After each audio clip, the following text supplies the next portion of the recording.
Hello दोस्तों, स्वागत है आपका श्री गुरु एकेडमी में। मैं मनु वर्मा आपका शुक्रिया हार्दिक अभिनंदन करता हूं।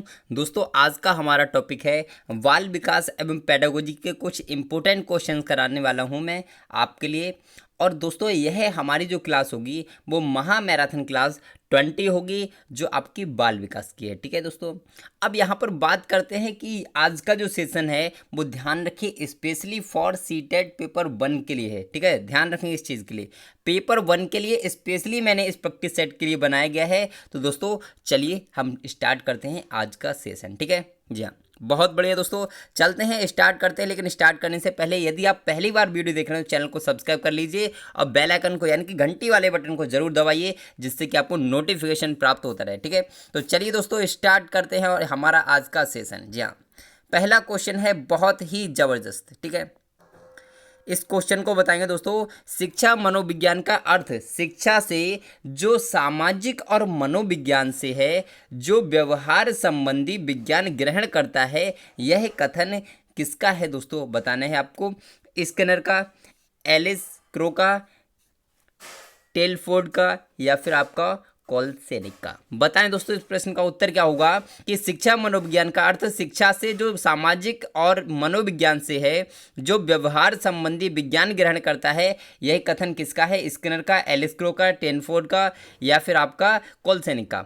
बताएं दोस्तों इस प्रश्न का उत्तर क्या होगा। तो नहीं पता है, कोई दिक्कत वाली बात नहीं है। देखिए दोस्तों, आपको एक चीज बता दूंगा। ठीक है, आपका क्या है, ये जो परिभाषाएं हैं 1-2 नंबर का हर बार परिभाषा से क्वेश्चन पूछा जाता है। ठीक है, एक आपकी 1 या 2 नंबर की परिभाषा आनी है, 1 या 2 नंबर की आपकी पुस्तक आनी है, पुस्तक भी आती है। ठीक है दोस्तों, तो ध्यान रखें, इनको भी पढ़ना बहुत इंपॉर्टेंट है।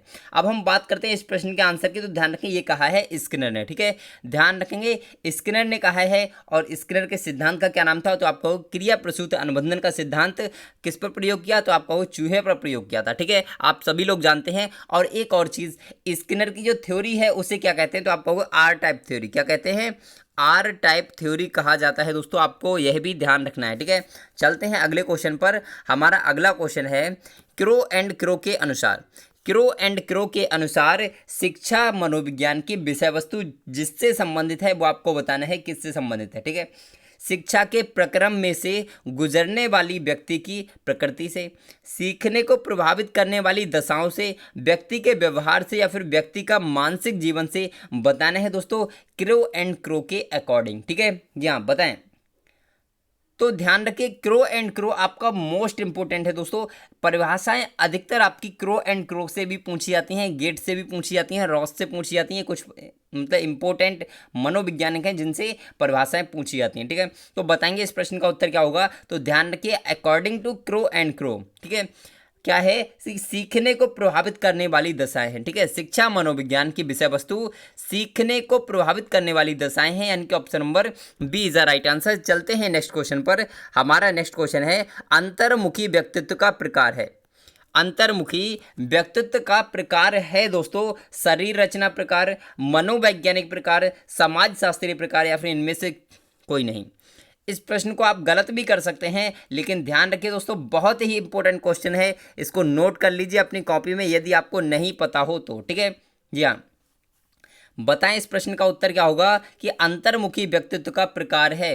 जी हाँ, बिल्कुल सही, शरीर रचना प्रकार लगा दिया ना, बिल्कुल गलत कर दिया आपने। ध्यान रखना है, ये गलत हो जाएगा। शरीर के आधार पर आपका अंतर्मुखी व्यक्तित्व का निर्धारण नहीं होता दोस्तों, मनोवैज्ञानिक आधार पर होता है। ठीक है, ध्यान रखेंगे, option number B is the right answer. चलते हैं नेक्स्ट क्वेश्चन पर। और हमारा नेक्स्ट क्वेश्चन है रेंजुली। ये रेंजुली एक मनोवैज्ञानिक हैं, प्रतिभाशाली की अपनी परिभाषा के लिए जाने जाते हैं। किस लिए? त्रिमुखी परिभाषा के लिए, 4 पंक्तिय परिभाषा के लिए, 4 स्तरीय, या फिर त्रिवृत्तीय। ठीक है जी हाँ, बताएं। ये भी आपका मोस्ट इंपोर्टेंट क्वेश्चन है, ये आपका एक बार आया हुआ है। ठीक है, एक बार सीटेट में आया हुआ प्रश्न है, इसीलिए मैंने इसको लिया है कि रेंजुली प्रतिभाशाली की अपनी परिभाषा के लिए जाने जाते हैं। तो ध्यान रखिए दोस्तों, इस प्रश्न के अगर हम उत्तर की बात करें तो त्रिवृत्तीय सिद्धांत। ठीक है, त्रिवृत्तीय सिद्धांत के लिए जाने जाते हैं रेंजुली। ठीक है, ध्यान रखेंगे। चलते हैं अगले क्वेश्चन पर। हमारा अगला क्वेश्चन है, जी हाँ, एक चीज़ याद रखिए दोस्तों, यदि आपको फ्री बुक्स, नोट्स, पीडीएफ और प्रॉपर तरीके से क्लासेस चाहिए, टेस्ट चाहिए, तो उसके लिए आप क्या कर सकते हैं, हमारे टेलीग्राम चैनल को ज्वाइन कर सकते हैं। वहाँ से आपको ये सारी चीज़ें फ्री ऑफ कॉस्ट उपलब्ध कराई जाती हैं दोस्तों। और यदि आपको लिंक चाहिए तो वीडियो के डिस्क्रिप्शन में आपको लिंक मिल जाएगा, ठीक है, आप वहाँ से उसको ज्वाइन कर सकते हैं। जी हाँ, अब बताएंगे दोस्तों इस प्रश्न का उत्तर। जी हाँ, आपको स्लाइड थोड़ा छोटा करते हैं जिससे कि आपको पूरा क्वेश्चन दिख जाए। जी हाँ, संवेग के मनोविज्ञान में निम्नलिखित में से किस तथ्य पर सबसे कम ध्यान दिया गया है? सबसे कम ध्यान दिया गया है दोस्तों, यह आपको बताना है। जी हाँ, बताएं। संवेगात्मक प्रक्रिया में शारीरिक के साथ साथ मनोवैज्ञानिक प्रक्रियाएं शामिल होती हैं। आप सभी लोग जानते हैं कि जो संवेग होते हैं, तो संवेगात्मक प्रक्रिया के अकॉर्डिंग जो हमारी शारीरिक और मनोवैज्ञानिक सभी प्रकार की जो प्रक्रिया हैं शामिल होती हैं, एकदम से सही है, ठीक है। नेक्स्ट हम बात करते हैं संवेग विषयनिष्ठ यानी कि व्यक्तिपरक भावना है और वह अलग अलग व्यक्तियों में अलग अलग होता है। बिल्कुल सही बात है, आप सभी लोग जानते हैं। अगला है संवेग ना केवल वैयक्तिक शिक्षार्थियों में बल्कि पूरी कक्षा में भी उत्पन्न होते हैं। तो दोस्तों एक चीज़ बताइए, जब यहाँ पे हमने बात की थी बी वाले ऑप्शन में कि हर व्यक्ति में संवेग अलग अलग होता है और इसमें बताया जा रहा है कि संवेग पूरी कक्षा में भी उत्पन्न हो सकता है, तो ये गलत हो जाएगा ना, आप सभी लोग जानते हैं, यानी कि option number C is the right answer, एकदम से सही हो जाएगा। दोस्तों चलते हैं अगले क्वेश्चन पर। जी हाँ, अगले क्वेश्चन पर चलते हैं। बहुत ही जबरदस्त क्वेश्चन है दोस्तों। जी हाँ, आपके सीटेट एग्जाम के लिए मोस्ट इंपोर्टेंट क्वेश्चन है, ठीक है। देखिए एक क्या होता है कि मैं आपके लिए कहीं से भी प्रश्न उठाकर दे सकता हूँ, हजारों प्रश्न हैं, ठीक है, हजारों प्रश्न हैं, करोड़ों प्रश्न हैं जो आपके लिए दिए जा सकते हैं, लेकिन एक जो शब्द आपके लिए प्रश्नों का चयन होता है ना, जो मोस्ट इंपोर्टेंट होते हैं, वो मैं आपके लिए लेकर आता हूँ, तो आप ध्यान रखिए थोड़ा सा, ठीक है। तो अब बात करते हैं प्रतिभाशाली शिक्षार्थियों के लिए शिक्षक को पहल करनी चाहिए और समस्या समाधान में मुख्य भूमिका निभानी चाहिए। अगला है अभिक्षमता को कौशल के रूप में समझना सही है। नेक्स्ट है प्रगति का निरीक्षण करने की आवश्यकता सही है। अगला है शिक्षक को अनुकूलन करना चाहिए जैसे विद्यार्थी में बदलाव आता है। दोस्तों इस प्रश्न का उत्तर बताएं क्या हो सकता है। जी हाँ, प्रतिभाशाली विद्यार्थियों के लिए बताएं। देखिए आप, अगर मैं पहले ऑप्शन के लिए देखता हूं कुछ लोग पहला ऑप्शन भी लगा सकते हैं। देखिए इसमें क्या बोला गया पहले ऑप्शन में कि शिक्षक को पहल करनी चाहिए और समस्या समाधान में मुख्य भूमिका निभानी चाहिए। बिल्कुल गलत है दोस्तों, ध्यान रखेंगे, क्योंकि मुख्य भूमिका किसकी होनी चाहिए? शिक्षक की नहीं, बच्चे की होनी चाहिए, ठीक है ना, समझ रहे ना। नेक्स्ट, अभिक्षमता को कौशल के रूप में समझना सही है। क्या ये हो सकता है? तो आप कहोगे अभिक्षमता एक कौशल कैसे हो सकता है? हमारी जो कैपेसिटी है वो एक आपका कौशल नहीं हो सकता, यानी कि गलत हो जाएगा दोस्तों, ठीक है। प्रगति का निरीक्षण करने की आवश्यकता सही है। अब बताइए दोस्तों ये हो सकता है क्या? तो ध्यान रखिए, प्रगति का निरीक्षण करने की आवश्यकता सही है, बिल्कुल गलत है, बिल्कुल गलत है दोस्तों। शिक्षक को अनुकूलन करना चाहिए जैसे विद्यार्थी में बदलाव आता है, बिल्कुल सही है दोस्तों। जिस प्रकार से बदलाव हो सकता है उस तरीके से शिक्षक को क्या करना चाहिए? अनुकूलन करना चाहिए। अगर बच्चा इस प्रकार से नहीं सीख सकता है तो उसे दूसरे मेथड से पढ़ाना चाहिए। अगर दूसरे मेथड से भी नहीं सीखता है तो कुछ और तरीका सोचना चाहिए। तो क्या करना चाहिए? अनुकूलन करना चाहिए, ठीक है। चलते हैं अगले क्वेश्चन पर। हमारा अगला क्वेश्चन है दोस्तों, जी हाँ, इस प्रश्न को देखेंगे। जी स्लाइड को छोटा करते हैं थोड़ा। जी इस प्रश्न को बताएं कि कक्षा 7 का शिक्षार्थी गणित में त्रुटियां करता है, एक शिक्षक के रूप में आप क्या करेंगे? दोस्तों शिक्षार्थी को दिखाएं कि त्रुटि कहाँ थी और शिक्षार्थी को उसे दोबारा करने के लिए कहेंगे। आप बताएं क्या ये हो सकता है? देखिए शिक्षार्थी को दिखाना है पहले और उससे कहना है कि बेटा दोबारा करो, तो गलत हो जाएगा दोस्तों, बिल्कुल गलत है, आप सभी लोग जानते हैं, ठीक है। शिक्षार्थी को सही उत्तर उपलब्ध कराएं, बिल्कुल गलत है, रट्टा मार प्रणाली हो जाएगी। अगर हम सही उत्तर बता देंगे उसे कि बेटा ये रहा उत्तर, इसे रट लो आराम से, ये तो गलत हो जाएगा बिल्कुल। शिक्षार्थी को कैलकुलेटर का प्रयोग करने की अनुमति देंगे तो ये भी आपका क्या होगा? एकदम से गलत हो जाएगा दोस्तों, आप सभी लोग जानते हैं, यानी कि option number D is the right answer. शिक्षार्थी से कहेंगे कि वह विकल्पात्मक पद्धति का प्रयोग करे अथवा स्वयं त्रुटि का पता लगाने के लिए उसे दोबारा कहें, ठीक है। चलते हैं दोस्तों अगले क्वेश्चन पर। हमारा अगला क्वेश्चन है, जी हाँ, इस प्रश्न को बताएं दोस्तों। जी हाँ, नहीं पता तो अपनी कॉपी में नोट कर लें, मोस्ट इंपोर्टेंट प्रश्न लगाकर, ठीक है।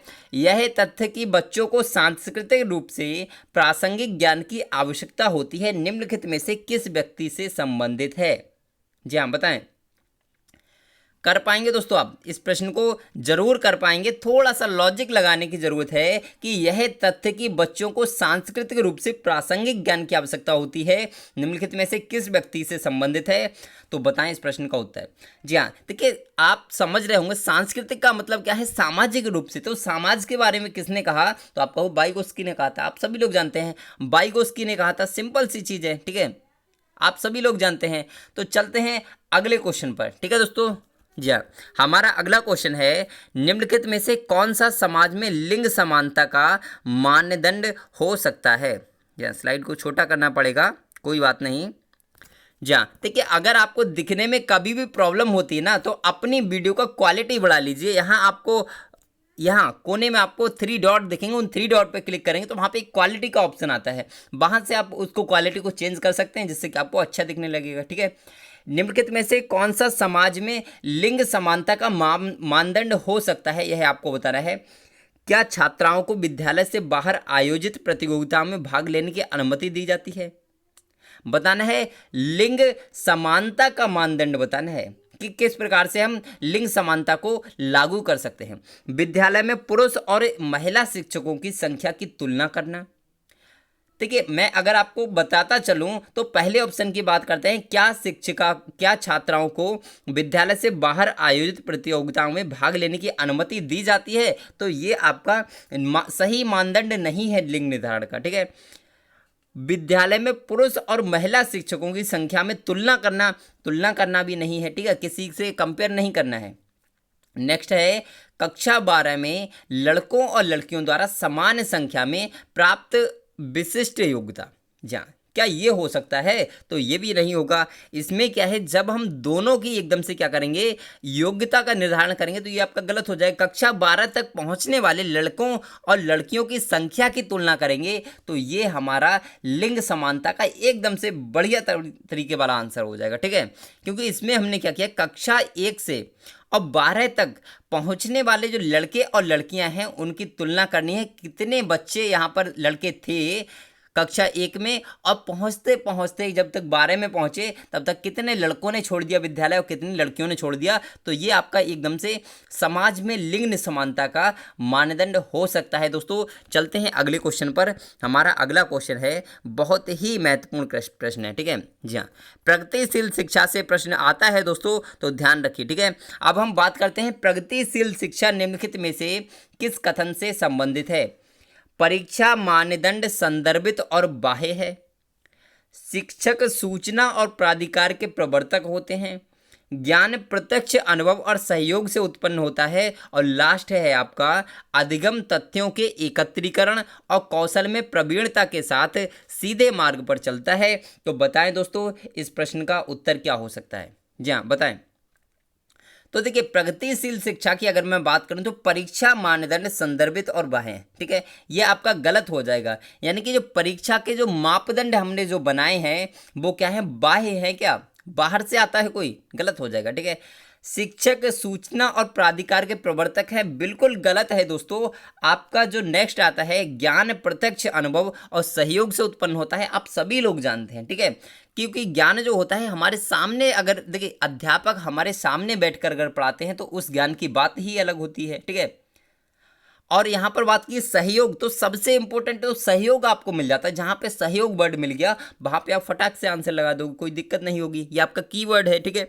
चलते हैं दोस्तों अगले क्वेश्चन पर। और दोस्तों लाइक शेयर सब्सक्राइब जरूर करें यदि आपको वीडियो अच्छी लग रही हो तो, ठीक है। अब हम बात करते हैं इस प्रश्न की। इस प्रश्न को पढ़िए दोस्तों बहुत ही ध्यान से।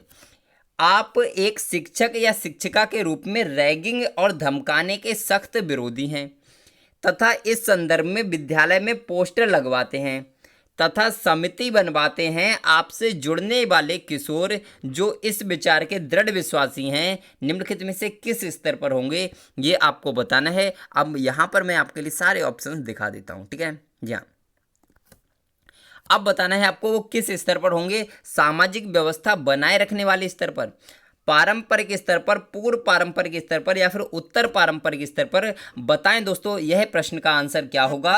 तो यहाँ पर कहीं ना कहीं आप सभी लोग कंफ्यूज हो सकते हो, तो दोस्तों कंफ्यूज मत होइए क्योंकि बहुत ही मोस्ट इंपोर्टेंट प्रश्न है। यदि आपको नहीं पता तो अपनी कॉपी में जरूर नोट करें, ठीक है।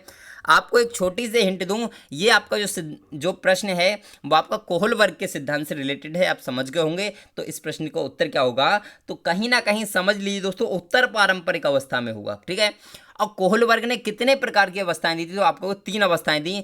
पारंपरिक अवस्था मतलब पारंपरिक स्तर, पूर्व पारंपरिक स्तर और आपका उत्तर पारंपरिक स्तर, ठीक है। और प्रत्येक स्तर को 2 अवस्थाओं में बांटा था, यानी कि कुल मिलाकर 6 अवस्थाएं और 3 स्तर माने जाते हैं दोस्तों। तो चलते हैं अगले क्वेश्चन पर, ठीक है जी हाँ। और अगर हम बात करें अगले क्वेश्चन की, तो अगला क्वेश्चन है विद्यार्थियों में सबसे कम प्रतिबंधित विद्यालय वातावरण में रखने में माध्यम से विद्यालय क्या होगा दोस्तों, यह आपको बताना है कि दूसरे बच्चों को संवेदनशील बनाता है, कि वे अलाभान्वित बच्चों को दबाएं नहीं और उन्हें नीचा ना दिखाएं। अगला है लड़कियों और अलाभान्वित वर्गों के लिए शैक्षिक अवसरों को समान करता है। और अगला है दोस्तों आपका वंचित वर्ग के बच्चों के जीवन को सामान्य करता है, जो इन बच्चों के समुदायों और अभिभावकों के साथ विद्यालय के संबंध को बढ़ा रहा है। और लास्ट है आपका विज्ञान मेला और प्रश्नोत्तरी जैसी गतिविधियों में अलाभान्वित वर्ग के बच्चों को भागीदार बनाता है। तो यहाँ पर आपके लिए पूरा प्रश्न मैं एक ही बार लगा देता हूँ, जिससे कि आपको किसी भी प्रकार की समस्या ना हो। जी हाँ, अब बताएं दोस्तों इस प्रश्न का उत्तर क्या होगा।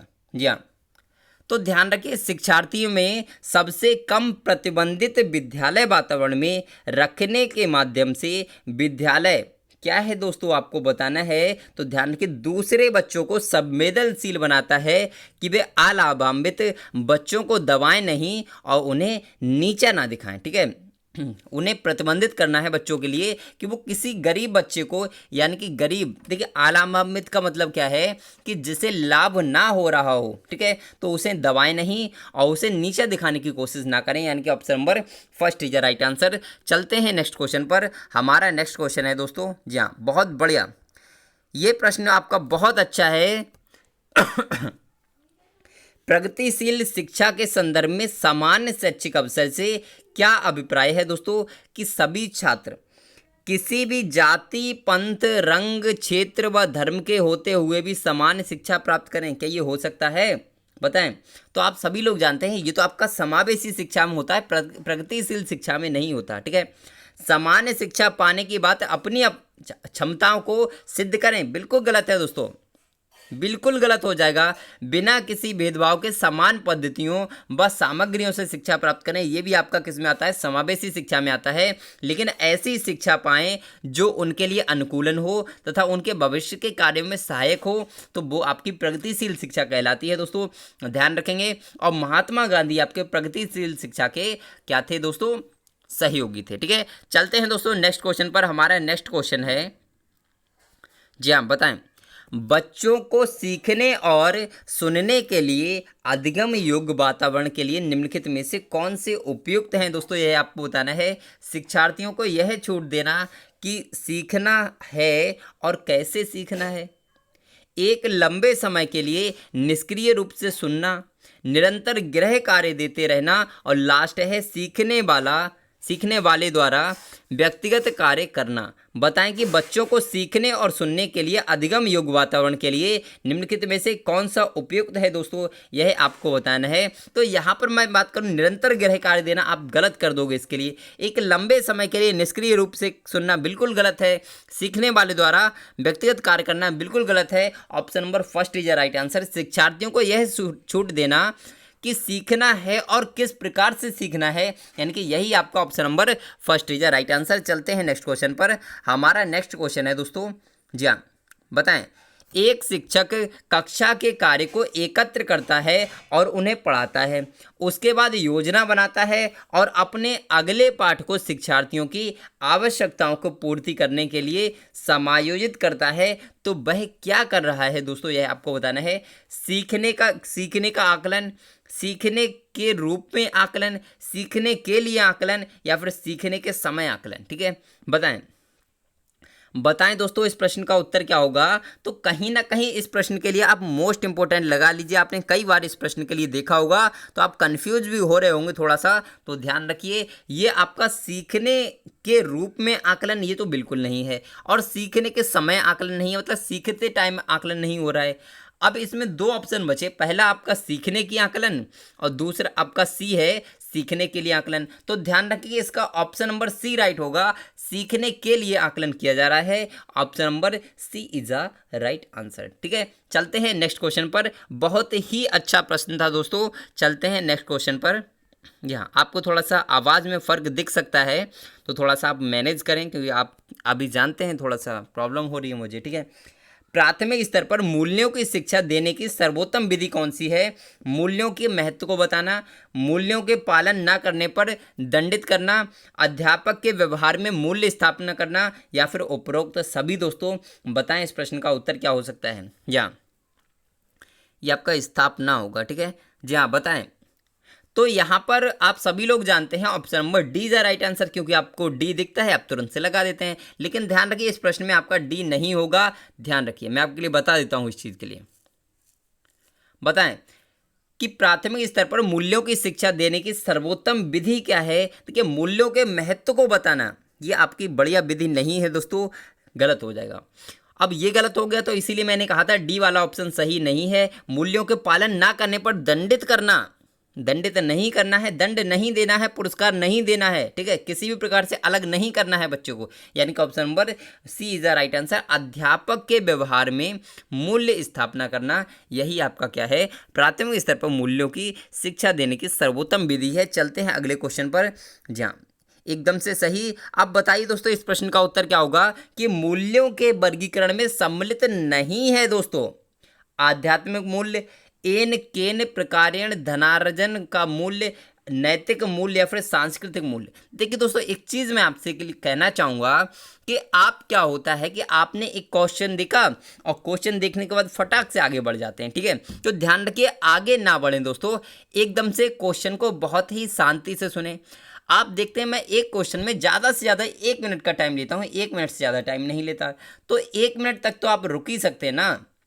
तो कंसंट्रेट के साथ देखिए दोस्तों, आप क्या करिए, विश्वास करना सीखिए। ठीक है, हमेशा मैं ये नहीं कहता कि आप मुझसे पढ़िए। ठीक है, आप किसी से भी पढ़िए, लेकिन एक व्यक्ति से पढ़िए। मैं आपसे कहना चाहूँगा एक व्यक्ति से पढ़िए।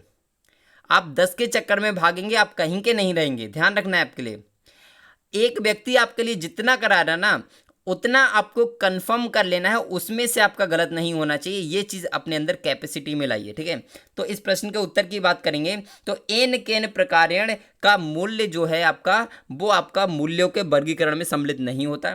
आध्यात्मिक मूल्य होता है, नैतिक मूल्य होता है, सांस्कृतिक मूल्य होता है, लेकिन धनार्जन ये वाला नहीं होता। चलते हैं दोस्तों नेक्स्ट क्वेश्चन पर। हमारा नेक्स्ट प्रश्न है, जी हाँ, इस प्रश्न को बताएंगे कि व्यक्तित्व के संगठन का स्वरूप कैसा है। आपका सामाजिक और आर्थिक, मनोवैज्ञानिक, शारीरिक, सामाजिक और राजनीतिक, मनोवैज्ञानिक और आध्यात्मिक। बताएं कि व्यक्तित्व के संगठन का स्वरूप कैसा है दोस्तों। जी हाँ, बताएं व्यक्तित्व के संगठन का स्वरूप कैसा है, बताएं।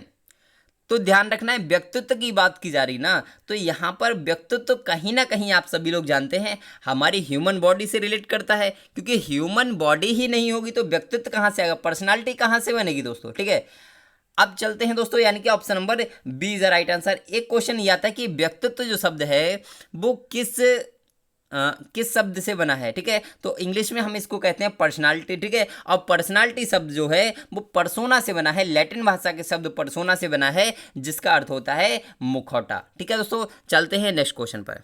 जी हमारा नेक्स्ट क्वेश्चन है कि सामाजिक नियमों व कानूनों के विरुद्ध व्यवहार करने वाला बालक कैसा बालक कहलाता है। पिछड़ा बालक, मंदबुद्धि बालक, जड़ बुद्धि बालक, या बाल अपराधी बालक। तो दोस्तों बताइए इस प्रश्न का उत्तर क्या होता है। और आप सभी लोग जानते हैं कि हमारी जो लाइव क्लास का शेड्यूल है वो है आपका दोपहर 12 बजे, शाम 4 बजे, रात्रि 9 बजे। लेकिन अभी स्वास्थ्य ठीक ना होने के कारण आपकी जो 4 बजे वाली क्लास है वो अभी बंद चल रही है। तो सभी भाई बहन रात्रि 9 बजे जो क्लास होगी उसमें सभी भाई बहन अवश्य आए दोस्तों। ठीक है, ध्यान रखेंगे अवश्य आएँ दोस्तों, ठीक है, आना बहुत ज़रूरी है क्योंकि हम कराते हैं आपके लिए इंपॉर्टेंट क्वेश्चंस। और दोस्तों बिल्कुल भी अपनी तैयारी में ढील न डालें, एग्ज़ाम जब होगा देखा जाएगा, तैयारी आपको करनी है। अगर अभी आपने 105 का हमारा जो स्कोर था उसको आपने टारगेट किया था, तो अब टारगेट कर लीजिए कि हमें 120 प्लस का करना है, ठीक है। तो एग्ज़ाम जब भी हो, चाहे 5 को हो या 5 के बाद होता है, कोई दिक्कत नहीं है, हमें तो बस तैयारी करनी है, ठीक है। अब बताएं इस प्रश्न का उत्तर क्या होगा। तो कहीं ना कहीं आप सभी लोग इस चीज़ के लिए समझ लीजिए कि यह इस प्रकार का जो बच्चा होगा जो सामाजिक नियमों और कानूनों के विरुद्ध व्यवहार करता है, वह आपका बाल अपराधी कहलाता है। बाल अपराधी कहलाता है, यानी कि option number D is the right answer. चलते हैं नेक्स्ट क्वेश्चन पर। जी हाँ, इस प्रश्न को बताएं कि एक शिक्षक को कक्षा में कार्य करना चाहिए किस प्रकार से। इस प्रश्न को बताएं, मोस्ट इंपोर्टेंट प्रश्न है, ठीक है दोस्तों। जी हाँ, मोस्ट इंपोर्टेंट प्रश्न है। प्रगतिशील भूमिका में, प्रभुत्ववादी भूमिका में, प्रजातांत्रिक भूमिका में या फिर प्रभावशाली भूमिका में, बताएं इस प्रश्न का उत्तर क्या हो सकता है। जी हाँ, एक शिक्षक को कक्षा में किस प्रकार से कार्य करना चाहिए, बताएं।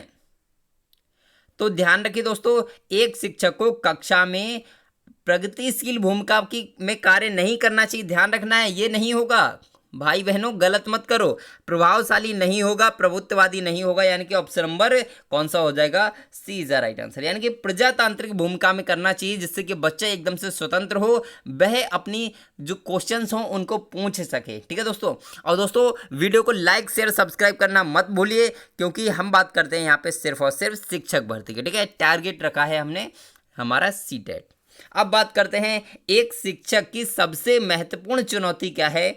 विद्यार्थियों से उनका गृह कार्य करवाना, शिक्षण अधिगम प्रक्रिया को आनंदप्रद बनाना, कक्षा में अनुशासन बनाए रखना, यह लास्ट है प्रश्न पत्र तैयार करना। बताएं दोस्तों इस प्रश्न का उत्तर क्या हो सकता है। जी हाँ, इस प्रश्न का उत्तर क्या हो सकता है, सभी भाई बहन कमेंट करें कि एक शिक्षक की सबसे महत्वपूर्ण चुनौती क्या है दोस्तों। जी हाँ बताएं।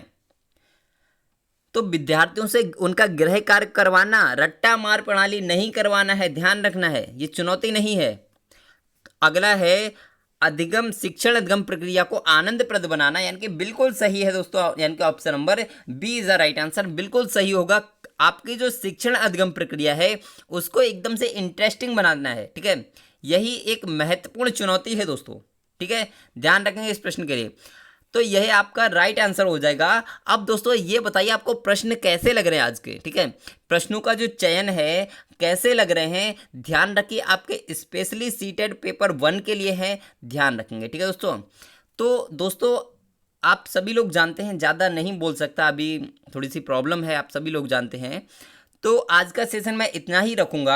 और आपने भी वॉल्यूम में बहुत ज़्यादा फ़र्क देखा होगा, आप मेरी पुरानी वीडियोज़ उठाकर देख लीजिए 2-4 दिन पहले की, और ये वाली देखिए, बहुत ज़्यादा आपको डिफरेंस दिखेगा।